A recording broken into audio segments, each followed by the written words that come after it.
Okay, so I'm going to ramble a little bit here. Going to talk about what we're trying to accomplish in this class and how we're going about it. We got a midterm break coming up, 5 days, 6 days. And then I think during the break, I'll do some calculus lesson sets. I think it's important to look to the future and just plant some seeds. So I encourage students in this class to just take a look at the first one or two lesson sets of that level of study. But I think it's time to take a little inventory as to where we're at in this particular course at this particular time. I'll go back to where we started day one. I would hope I would put, I usually do. Primary goal of the course is learning how to learn, what that means, especially mathematically. And also, primary goal of this is to build a foundation to support future levels of study. If your foundation's weak and the future levels are built upon it, then you're done, right? No working knowledge, then stop working.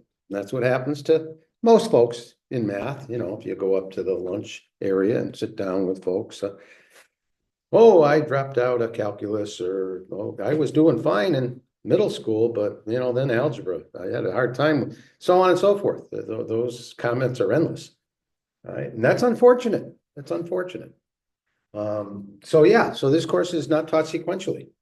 You get to a certain age, I guess you talk freely, and I'm at that age, so I'm talking freely. I don't think sequential instruction works for most people. I think there are sequential learners and bright ones, and it works fine for them.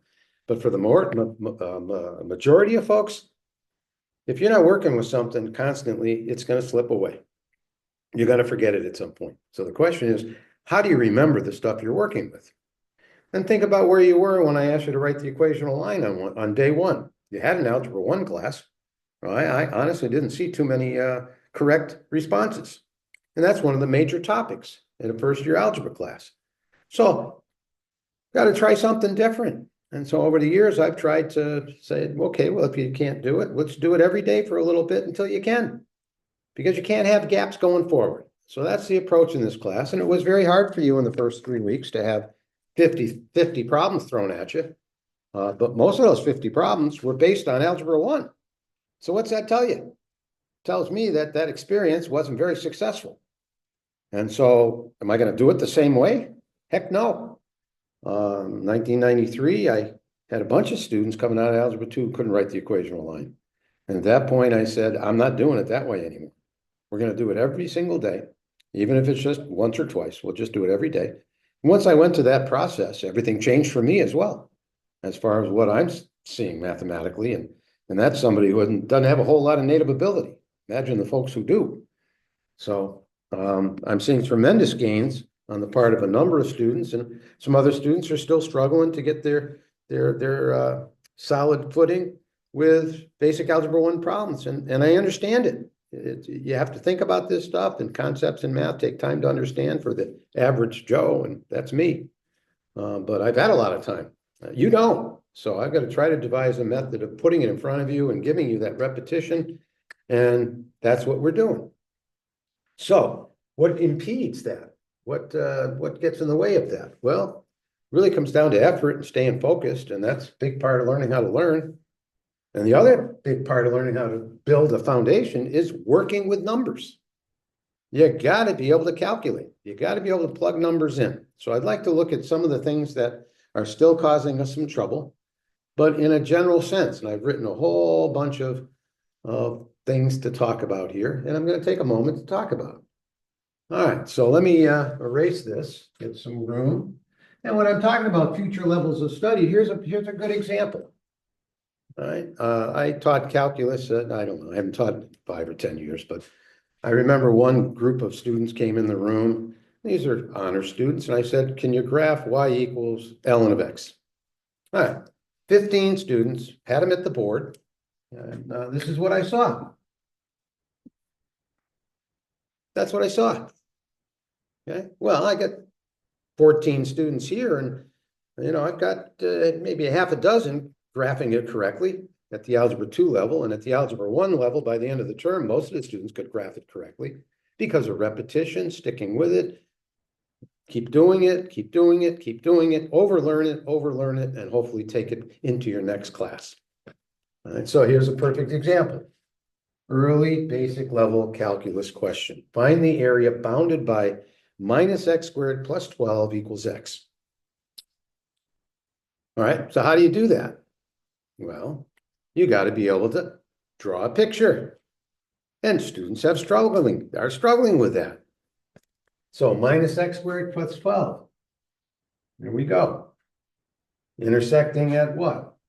Positive root 12. Is that right? Yeah. Negative root 12. Right? 0, 12. Being able to see that. Y equals x. Being able to see that. I should have given more information because there's two bounded areas here. All right, let's just take this bounded area. What's necessary to find it? And actually, let's take the whole top half. All right, so I'm not going to do the calculus part. I'm doing the foundational part that allows you to do the calculus. You got to be able to find these points of intersection. And we're practicing those skills right now. All right, we practice and you continue to hear. How do you find intersections of graphs? You write an equation. You ask the question, when does minus x squared plus 12 equal x? We're practicing that. And if you can't get this, you can't do this, and then you're going to really flounder. I mean, not just really flounder, you're going to bomb calculus. You can't do that. All right, so it's so important at this stage to get the foundation. And if you don't, each of those foundational levels for the next class are not going to appear. And that's why you have to drop out of math. All right, so each level requires a certain number of skills to be inculcated. And I think it takes a lot of time to do that.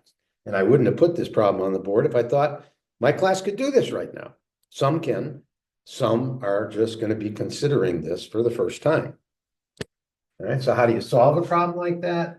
Well, I'll set it to 0, move these numbers to the other side, and hopefully you're already starting to move in the right direction. X minus 3, and I can make careless errors. I make them all the time, right? But what I'm talking about is sound. I get too close to the board now, and I start talking to the camera and make it just a careless error. So, but I got Yasser to help me out, and I appreciate that. All right, so does it look like this could be -4 and then plug it? Why don't we just plug it back there and call that -4? And I mean, we check it on both equations, but does it look like that would be 3, 3? I hope so. And then you can write the integral of minus x squared plus 12, the top function, minus the bottom function with respect to x from what? From -4 to 3, right? You can talk about the calculus, but if you can't do that, then you aren't getting there. Right? So what are the mistakes we're seeing that are not careless, that are repetitive mistakes? Because learning how to learn is closely associated with not continuing to make the same mistakes, which I continue to do in life all the time. So this is a good lecture for me right now. In non-mathematical and mathematical areas, perhaps, who knows? All right, so what are some of the mistakes I'm seeing? Well, I'm seeing rules for writing products mistakes. Rules for writing products. What are they? I mean, that's what the study of algebra is, the study of process, right? And we're at a nice juncture to say, how are we coming with learning process? Do you know the rules? And if I thought you did, I'd stop asking those questions as often. And so what's an example of where I was hoping to, see if you understand the rules for writing products?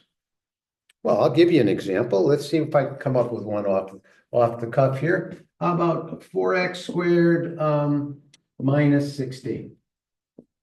Can you write that as a product? Okay, I'm guessing no. Because I'm not sure people know the first rule well enough to do that. Now that I've said, right, you've heard me say, what's the first rule of writing products? You hear me say it probably every class, or pretty close to somebody every class. Take out what's common.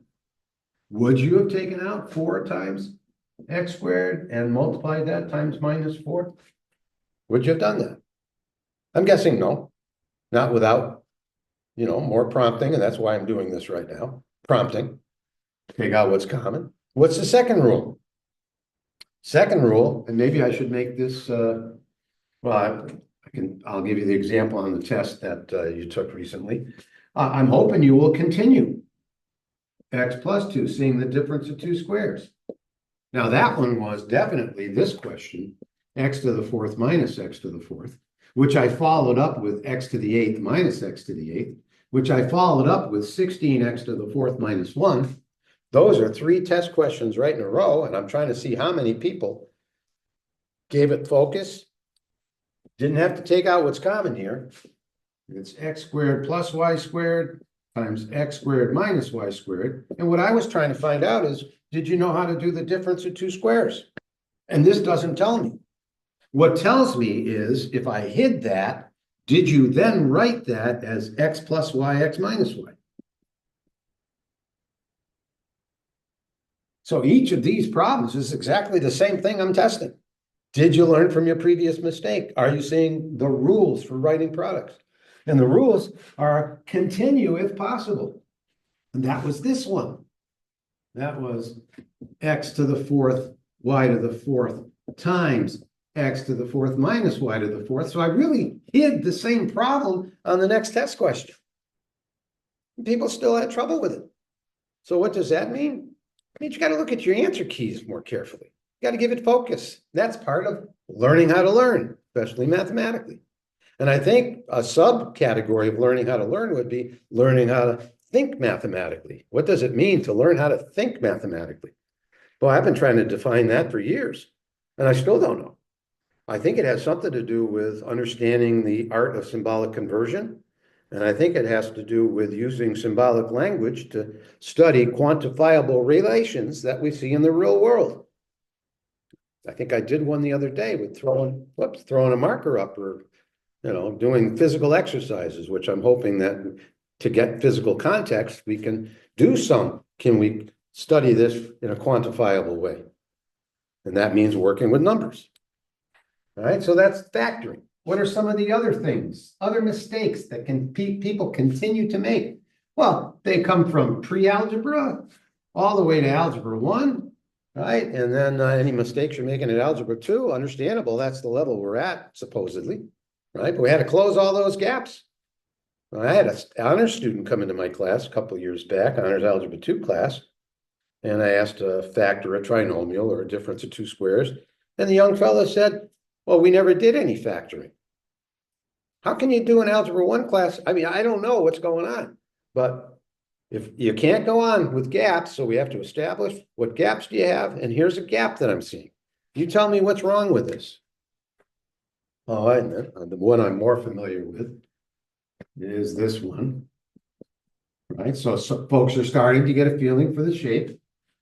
Starting to get a feeling for the shape of a logarithmic function. That's great for inversive growth. And then I'm seeing 4 comma 1900 and 9 comma, I don't know, 2025, something like that. All right, so that's what I'm seeing. Well, what's wrong with that? Oh, I didn't know that this could be 4 on a number line, and that could be 4. I didn't know you could write that as 4, and this is 4. And this is maybe 0, 1, 2, 3, and then we have 4, and then we have 4 again. Okay, everybody makes a careless error. I've probably done that myself. I'm sure I have. I'm sure I have done the classic 5 gives me 10 and 8 gives me minus 17, something like that. Usually it's, more like, well, I don't know. That's a good example. Just carelessly writing something because we do so many problems, so much volume. I understand that, but I don't understand it if I keep seeing it from the same person time and time again. What good is giving you your test back? You're supposed to look at them and say, what did I get wrong and why? Simple equation there. What did I get wrong and why? He's asking it again. If I learn what I did wrong, he's giving me full credit for getting it so I can go forward to the next level. Maybe that's not the best way to do things, but it's the way I'm doing it. All right, so let's look at some more mistakes. And I've made some notes to myself so I can keep track. All right, so what are we hoping? Again, what's one of the goals from just a a pedagogical standpoint is solving one variable equation, a variable that you see once in an equation, so it fits this form. M f of g of x plus c equals some number. How do we solve that? I mean, algebra is about process, right? Can you give me an example of that? I wouldn't be talking about it if I thought you could right now, right? But I want you to be able to see this with respect to the problems we're solving.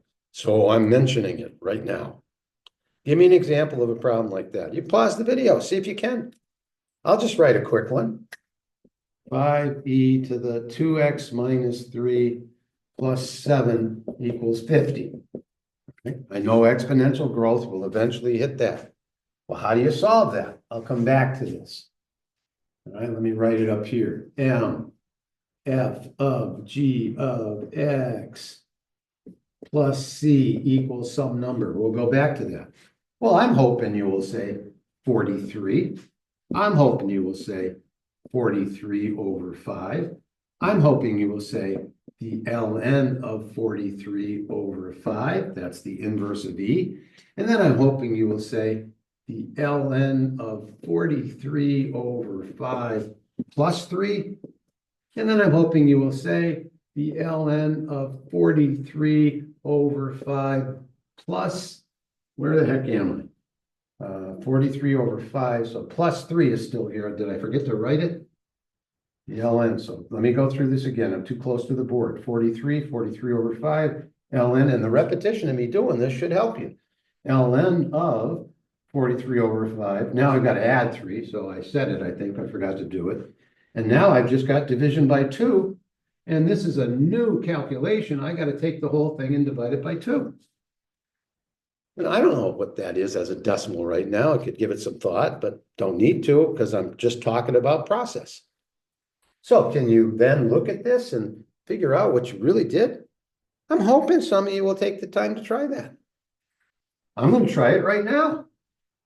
I don't think I've asked this question yet. Well, I think we took c away from that number. I think we divided by m. I think we did the inverse of f.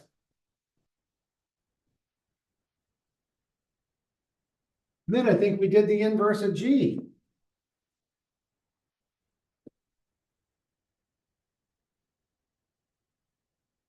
N minus c, well, the capital N is what I had up there, n minus c over m. I believe those were the steps we took. All right, so inverse operations. Well, you can't understand inverse operations unless you know the order of operations when you evaluate a function.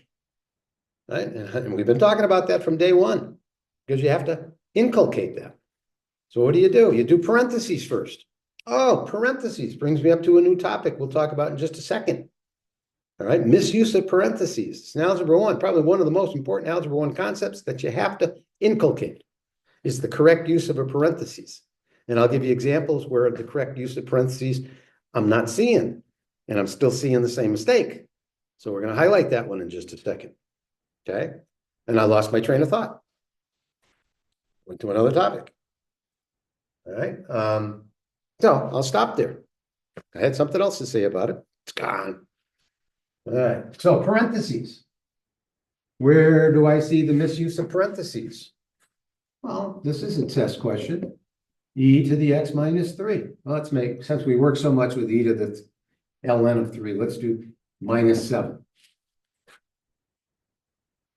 Okay, and I'm seeing 2n, and then the question on the test is give me the inverse of f. All right, and I'm seeing two things. I'm seeing the ln of x plus 7, and I'm seeing the ln of x plus 7. Those are very different. They're very different. Here, I'm changing my x value I'm changing the number in the parentheses before I take the natural logarithmic calculation. Over here, I'm doing the logarithmic calculation on some number and then adding 7. It's a different order. So which one's right? So that we don't misuse the parentheses. Well, I'm going back to what I said 20 minutes ago. You got to work with numbers. And if you have a problem like this and you're not checking it like that, you got a big problem. So I would throw the number 10 into this. No, I wouldn't either. I would throw 7.1 now that I look at it more carefully. 8.1, sorry. 8.1 gets me 1.1, and I know that's 3. So one of these, and only one of these, is going to take up 3, and it's going to give me 8.1. And I don't think the ln of 10, I don't think e to the 8.1 is going to get me 3. No. Hope I said that properly, because I wasn't thinking when I was talking again. All right, but I can see it here, I think a 3, because I got to put a 3 in. And if I put a 3 in, I get 1.1 plus 7. Oh, I'm going to go with this one, because I think it's the inverse of that. But it takes checking. It takes working with a number. And you can't tell me that you don't have enough time, because 14 students taking the test and only 2 were still working when the period was over. And even they were finishing up. So it's not a lack of time. So don't say that one to me. And where else am I seeing some pre-algebra and algebra 1 errors? Well, I continue to give you some function that you haven't quite seen, and I will continue to do. What was that one on the test? X plus 2 to the 4th. I wish I had done x minus 2 to the 4th, because a lot of people, I don't know if I saw, maybe 1 or 2 I gave full credit for. Right? But this is algebra 1. In algebra 1, when you first start studying how to write functions, you got to plot and you got to make tables. I was hoping I'd see -2, 0, -1, 1, starting to count the wrong way here. I was hoping to see 0 gets me 16, and 1, well, you can do it. 1 plus 2 is 3. 3 to the 4th is 81. And then maybe, hopefully, -3, 1, -4, wherever I am, 2 to the 4, 16, right? -5, 81. And I think if we plot that, you get something that looks like that, and that would have been sufficient for me. Would have been great if I saw somebody put -1.5 in there, right? Which gives me a half to the 4th. 1/2 to the 4th is 1/16, right? So, it's really, compared to the quadratic, it going from 0 to 1, the numbers are actually smaller in x to the 4th than they are in x squared, right? But this conversation started. But will I throw a new function your way? Absolutely, because this is a skill, working with numbers. And you can't tell me you didn't have enough time. What else did I want to say? Boy, am I on a roll here. I did products, picturing things. I talked about that. Talked about foundation. I think I covered what I wanted to cover. So we got a week, 2 more tests. One Tuesday, 1 Thursday, then a break. Again, during the break, I'm going to do some early lesson sets from calc. I mean, the goal on this, on this channel is to create functions that take students from algebra 1 up through calculus. It's going to take a while to finish that project. Hopefully it will get done. And I've had students in algebra 1 who have gotten to the calculus at midterm. And I've had other students at algebra 1 who are still working with pre-algebra problems at the end of the semester. Wide gaps. So you get to work at your own pace. So I'm going to just keep adding problems to the worksheet. But as far as going over the first 30 or 40, time-wise, going to have to at some point say, okay, that's on you. You've got 20, 25 lesson sets to practice to build your foundation on those algebra 1 and algebra 2 problems. And where do we also have right now? We've got some pre-cal problems. I mean, we're graphing for folks who couldn't write the equation of line, who can now graph a sinusoid in 10 seconds or less. I'm delighted. Are you kidding me? Who can graph exponentials and logs like that? Delighted. All right. Trying to see if we can get more people in the delighted column.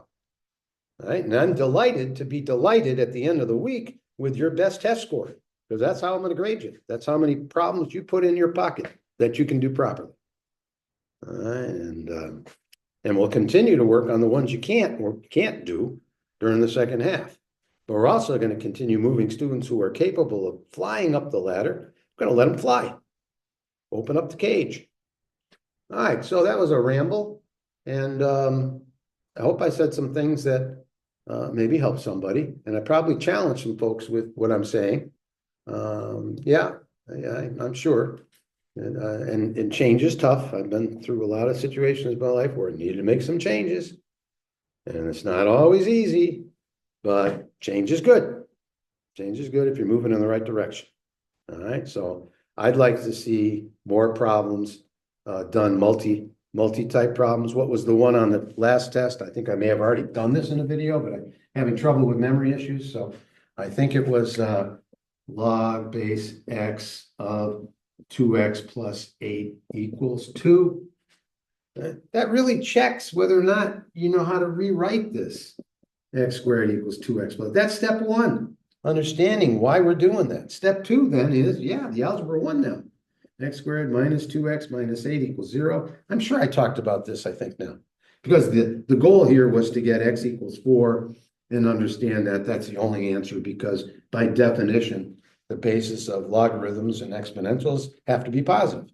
And I don't think I mentioned that because there was too many other things to do, right? But you know, want to get deeper and deeper into these conversations on each calculation. So what are the calculations that are coming our way after midterm? Rational functions, a over b type functions, you know, x squared minus 6x over x squared minus 9. How do you graph those? We'll learn the tricks of the trade for that. The limits, talking about limits, which are very helpful in that problem. How to find domain and range. How do we find domain and range of something like y equals 5 minus x over the ln of x? How do we find the domain of a calculation like that? And I got news for you. We've already got the building blocks for that. We haven't concentrated on it, but all you have to do, and I think I'll change this one a little bit. I think I'll put the ln of x here, just to make it a little easier problem. Square root of 5 minus x. And what we're doing, it's the same as the absolute value, which we're not doing too well at the moment because we haven't concentrated on it. But what you've been seeing in class is me putting those answers on a number line. You know, 2x minus 3 plus 7. Let's get something easy here. Let's make it 15. All right, so that's 8, that's 4, plus minus 4 from 3. So putting the number 7 minus 4 from 3, negative 1, getting those roots and then checking what works and what doesn't work. That's where we're kind of at right now with that problem. And yes, I'm not seeing many correct answers yet here at all. None. All right, but we keep talking about it. It becomes an easy problem. So you do the same thing here. You say, well, what are the critical numbers? Well, I can certainly see, and we'll talk about whether or not there are some patterns. So if you find one, you got them all. But right now I'm seeing 5 is critical, and I'm seeing that 0 is critical. Now, this has to be positive. My x has to be positive. Well, therefore, this is a no. We can't use any numbers that are negative. And this has to be either positive, greater than or equal to 0. So I can't have a number bigger than 5, or I'm taking the square root of a negative, and that isn't going to show up on Rene Descartes. Yeah, thank you, Rene. So no, I can't use those. Can I use the number 5? No, because I can't divide by 0, so I can't use a 5. Can I use numbers between 0 and 5? Let's try one. Does the ln of 2 exist? Yes, it does. So I can use the number 2. Can I put a 2 in here and say the square root of 3? Can I do 0.7 divided by the square root of 3 as an approximation right now? Yes, I can. So what's the domain of this? Using interval notation. Well, I wouldn't use interval notation. I'd say x's have to be less than 5 and greater than 0. Okay. And if I wanted to put or equal 0, then 5 doesn't work. No, that doesn't work still. So I'd have to maybe make this a 2, and then that shifts to 2. And can I use the number 2 Yes, I can. Now that works. All right, so I would have to write 2 to 5 if I wanted interval notation, but I would have preferred in this situation something written like that. Now, I hope I didn't make any careless statements there because I'm thinking about what you need to learn conceptually at the same time that I'm calculating. So I hope I didn't butcher that. But I think now I'm pretty much done with the rant. And well, I'm going to post it. So I think it's important to hear. In the 60s, we had a saying, tell it like it is. I hope I just did. All right. And I hope that we get a productive class tomorrow, work at the board, find some mistakes that we're making, correct them, and you'll be happy and I'll be happy. All right. Stay safe and warm.